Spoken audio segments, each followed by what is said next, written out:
Assalamualaikum warahmatullahi wabarakatuh. Alhamdulillah wassalatu wassalamu ala Rasulillah Sayyidina Muhammad ibn Abdullah wa ala alihi wa sahbihi wa man walah. Subhanaka la ilma lana illa ma 'allamtana innaka antal alimul hakim. Rabbi shrah li sadri wa yassir li amri wahlul 'uqdatam min lisani yafqahu qawli. وسدد لساني واهد قلبي بحق النبي صلى الله عليه وسلم والآل والصحب أما بعد. قال المصنف رحمه الله تعالى ونفعنا به وبعلومه في الدارين آمين. Yang sama-sama kita hormati dan kita muliakan guru kita Al-Habib Ali bin Idrus bin Hashim Al-Attas. Tidak lupa kepada guru kita Dr. Andas Abdul Razak, ada Habib Haidar Al-Haddad dan semuanya.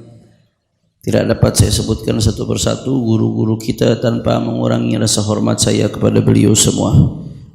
Kita doakan mudah-mudahan guru-guru kita Allah panjangkan umurnya, Allah sehatkan badannya, Allah jaga zahir batinnya, amin. Allah menangkan perjuangannya, amin ya Rabbal.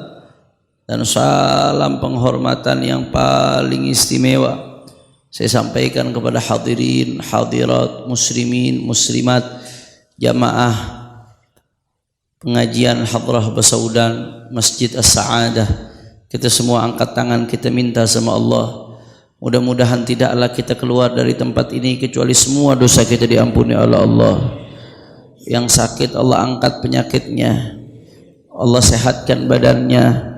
Semua yang hadir dilapangkan rezekinya, diberkahi kehidupannya, amin ya Rabbal.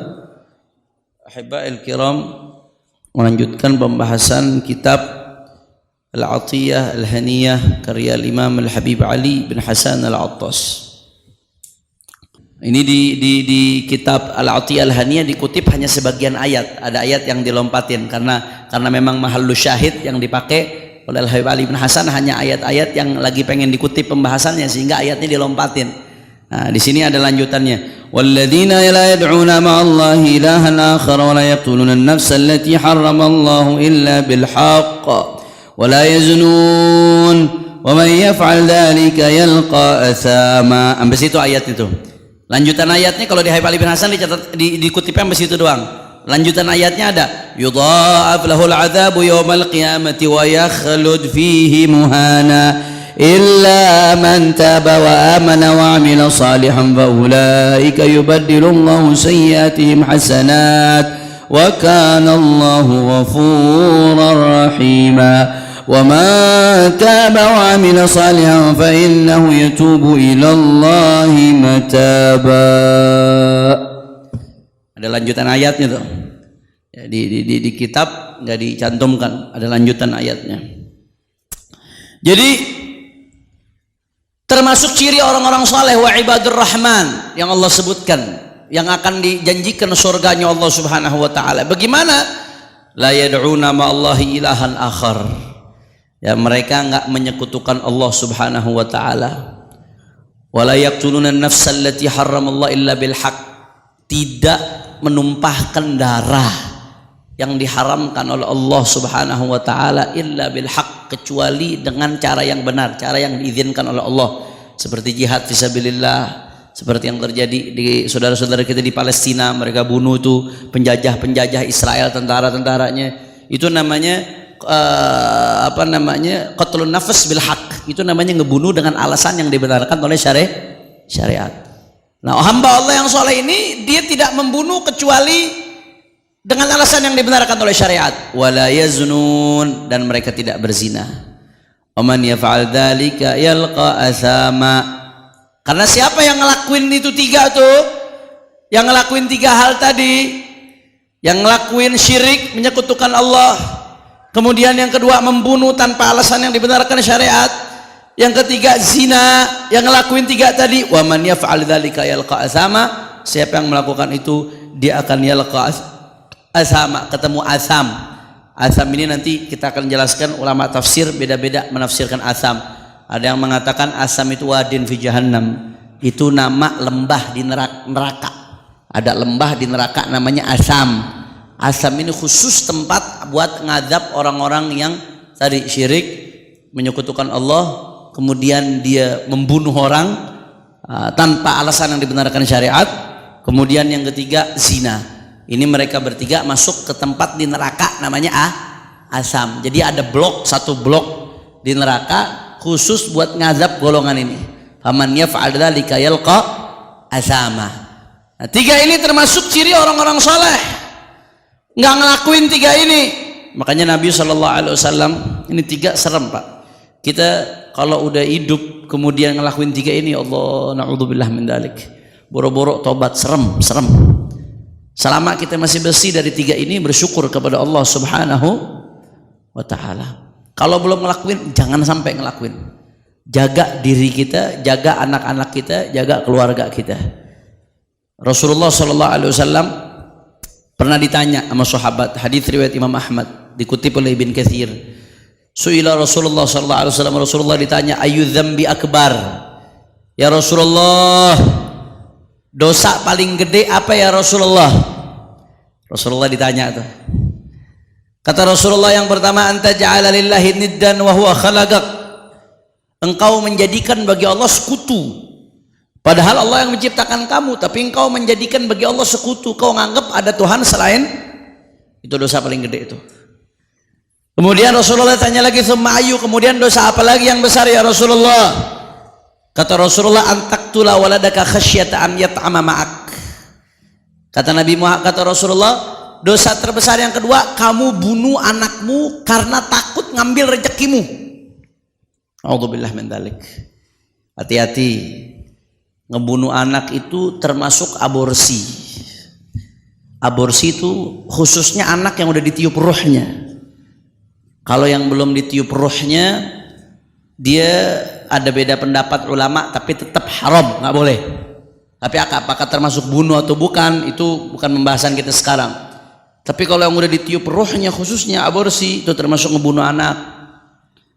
Apalagi ngebuang anak, naudzubillah min dzalik. Berapa banyak anak zina kemudian dibuang, udah dapat dosa zina, dapat dosa ngebuang anak, ngebuang mati itu anak. Takut rezekinya kerampas. Nanti anak kalau anak-anak nambah, bagaimana nih ngasih makannya? Itu kan berarti takut rezekinya kerampas tuh. Takut rezekinya diambil sama anaknya. Kalau anak-anak nambah, bagaimana biaya hidup ini? Seolah-olah Allah Subhanahu wa ta'ala nggak tahu anaknya nambah. Seolah-olah anaknya nggak dijamin rezekinya ya ikhwan. Akhirnya sampai dibunuh anaknya, naudzubillah min dzalik. Ya, baik dengan cara aborsi tadi, khususnya yang rohnya sudah ditiup, atau dengan cara dibunuh anaknya, betul-betul dibunuh, baik masih kecil, masih bayi, atau sudah besar, naudzubillah min dzalik. Itu termasuk dosa yang Nabi ditanya, dosa apa yang paling besar ya Rasulullah? Kamu bunuh anakmu karena takut ngambil rezeki kamu. Padahal makin banyak anak, banyak rezeki. Itu tuh bener tuh, itu teori nggak main-main. Itu teori banyak anak banyak rezeki. Kadang iman kita aja yang kurang kuat nerimanya. Itu bahasa Al-Quran. Di Al-Quran dikatakan bahwasanya nahnu narzuquhum wa iyyakum. Di ayat lain, wala taqtulu auladakum khasyata imlaq. Nahnu narzuquhum wa iyyakum. Kata Allah Ta'ala, jangan kamu bunuh anak-anakmu karena takut kelaparan. Jangan, kata Allah Ta'ala. Kenapa? Nahnu narzuquhum, kata Allah. Kami yang beri rezeki mereka. Wa iyyakum, dan rezekimu.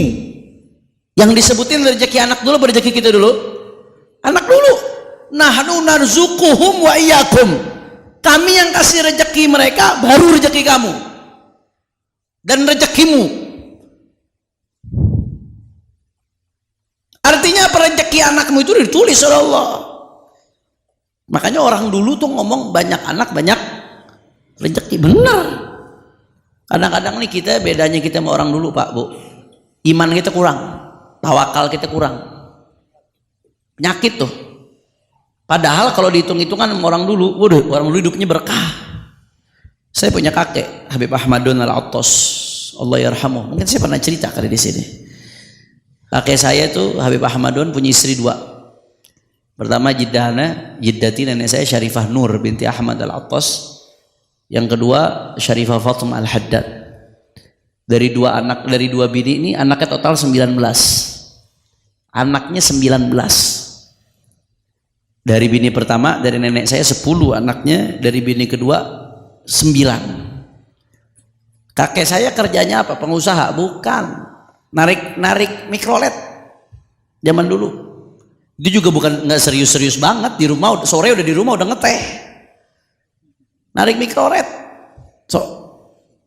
Pernah sekali kerja di hotel, itu bukan jabatan manajer tinggi, bukan, nggak bantu-bantu.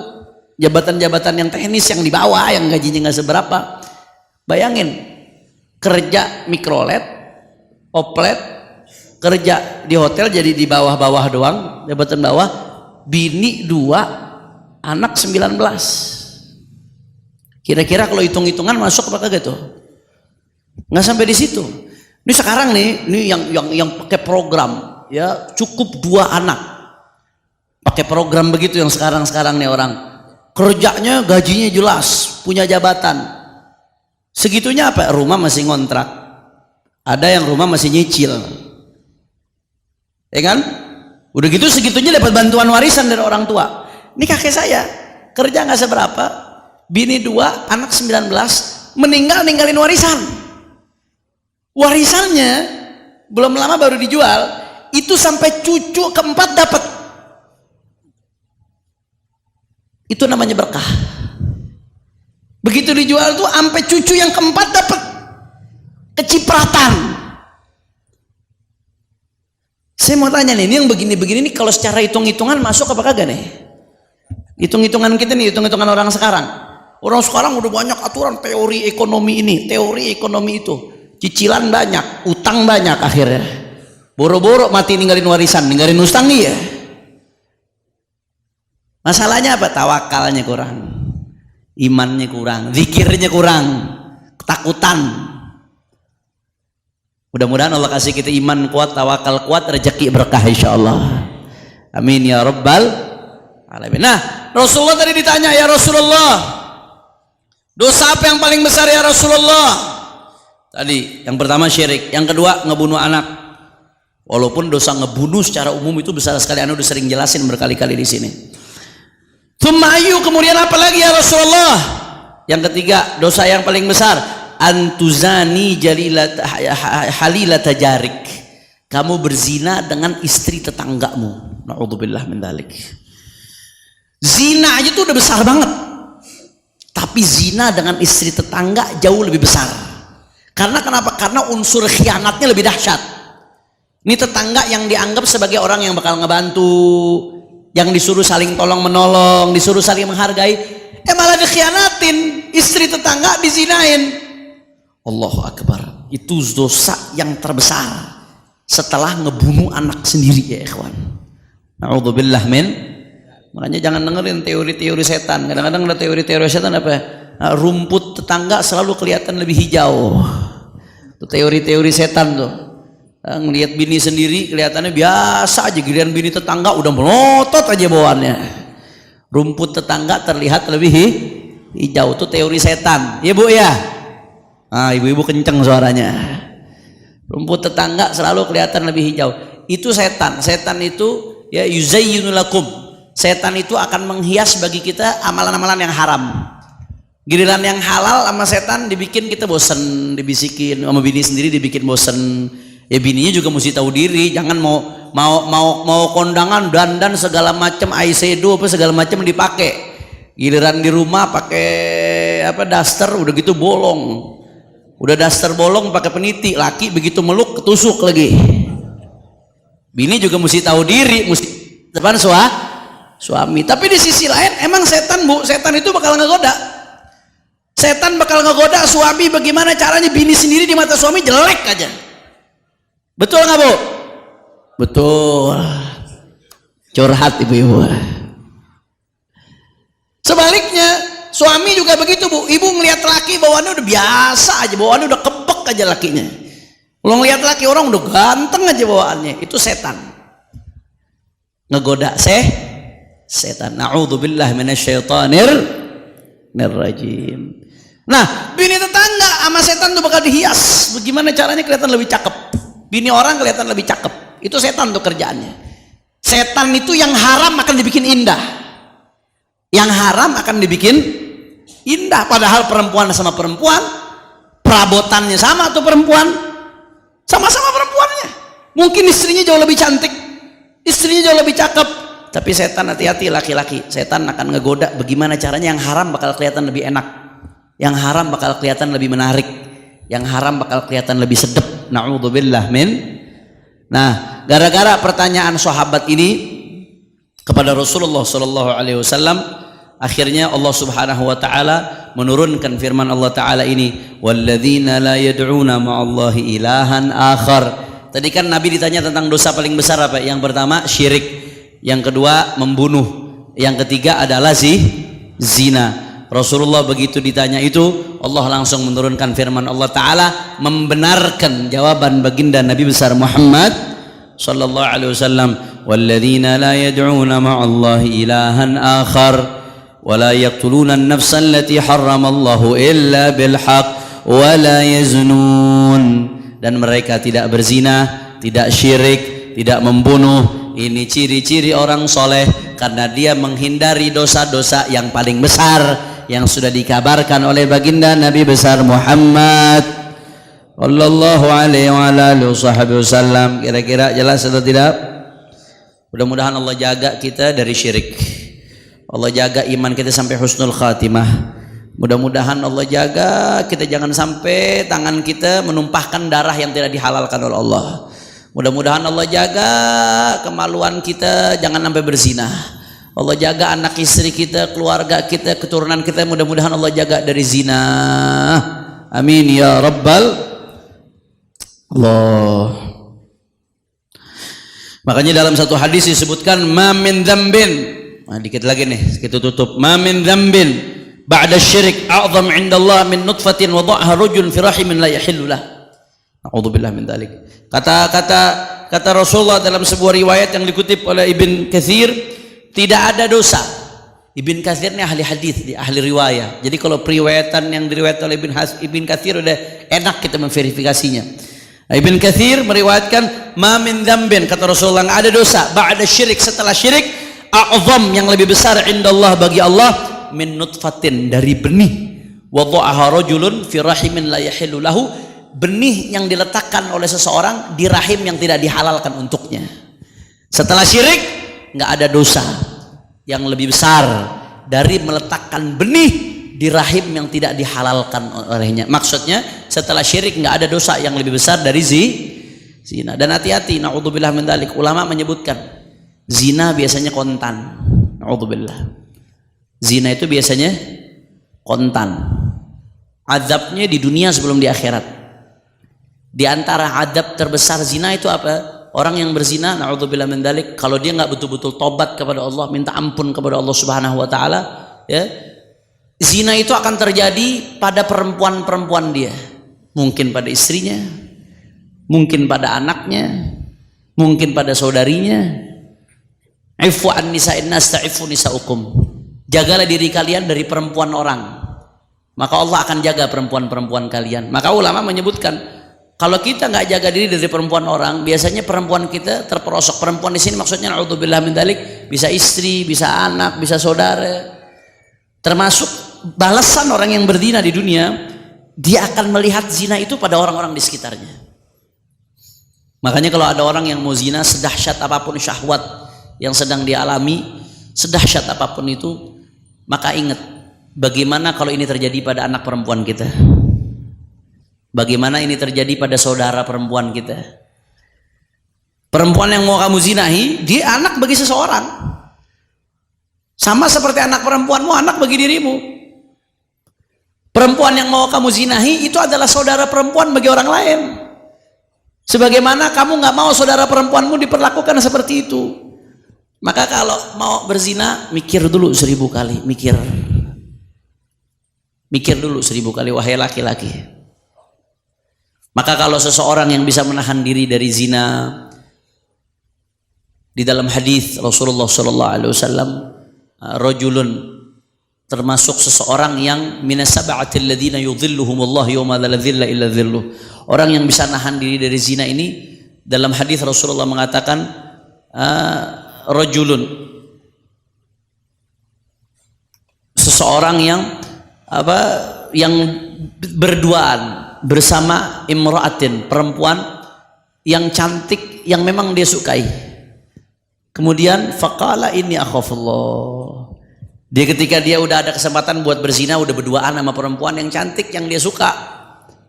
Kemudian nggak ada siapa-siapa, orang nggak ada yang lihat, mungkin di hotel, mungkin di luar kota. Ketika udah berduaan, udah nggak ada lagi yang menghalangi antara dia dan perzinahan, udah nggak ada penghalang apapun. Yang ngelihat nggak ada, yang tahu nggak ada, siapapun nggak ada yang tahu. Tapi begitu udah di depan mata itu perzinahan, dia mengatakan inni akhafullah, aku takut kepada Allah, aku takut kepada Allah, aku takut kepada Allah. Itu orang yang bisa seperti itu.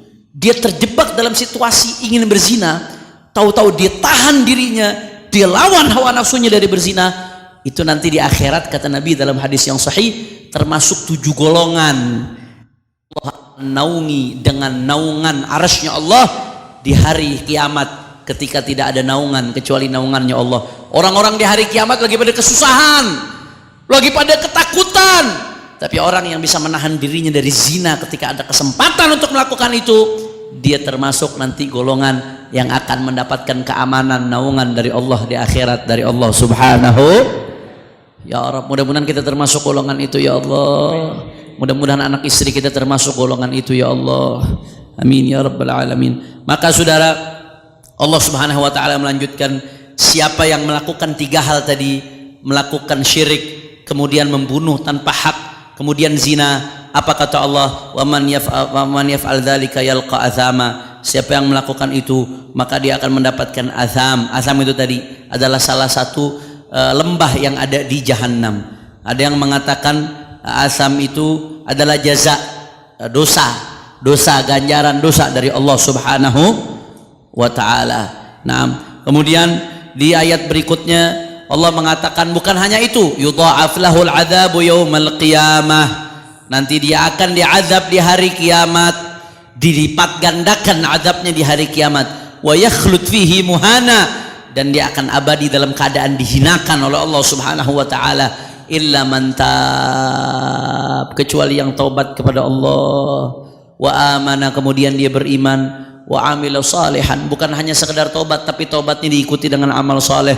Faulaika yubaddilullahu sayyiatihim hasanat, mereka akan Allah ganti keburukannya dengan kebaikan. Wa kanallahu ghafurar rahima, Allah Subhanahu wa taala Maha mengampuni dan Maha memberkasih sayang. Wa man taba wa amila salihan, siapa yang bertobat dan beramal saleh, fa innahu yatubu ilallahi mataba, maka dia sungguh benar-benar diterima taubatnya oleh Allah Subhanahu. Ya Rabb, mudah-mudahan Allah jaga diri kita. Makanya bentengi diri kita dengan tidak jauh-jauh dari majelis Kalau kita lingkungannya nggak jauh dari majelis taklim, lingkungan majelis ngajak sholawat, ngajak zikir, lingkungan masjid yang selalu ngajak sholat jamaah, begitu pula anak-anak kita, istri kita, insya Allah Allah jaga kita dari yang seperti ini, insya Allah. Tapi kalau lingkungannya makin jauh dari majelis, makin jauh dari orang-orang soleh, dari orang baik, akhirnya nganggap zina biasa, nganggap enteng zina. Bahkan berapa banyak orang-orang sekarang di podcastnya dengan bangga cerita tentang dia berzina, dengan bangga cerita tentang maksiatnya. Kenapa? Karena lingkungannya jauh dari lingkungan yang baik, akhirnya nganggap perbuatan buruk itu Maka benteng pertama, pastikan jangan salah gaul. Diri kita jangan salah lingkungan, anak-anak kita jangan salah sekolah, jangan salah lingkungan, jangan salah gaul, jangan jauh-jauh dari majelis. Insya Allah kita dijaga oleh Allah Subhanahu wa taala. Ini saja yang saya sampaikan, mudah-mudahan yang sedikitnya bermanfaat. Wassalamualaikum warahmatullahi wabarakatuh. Waalaikumsalam warahmatullahi wabarakatuh.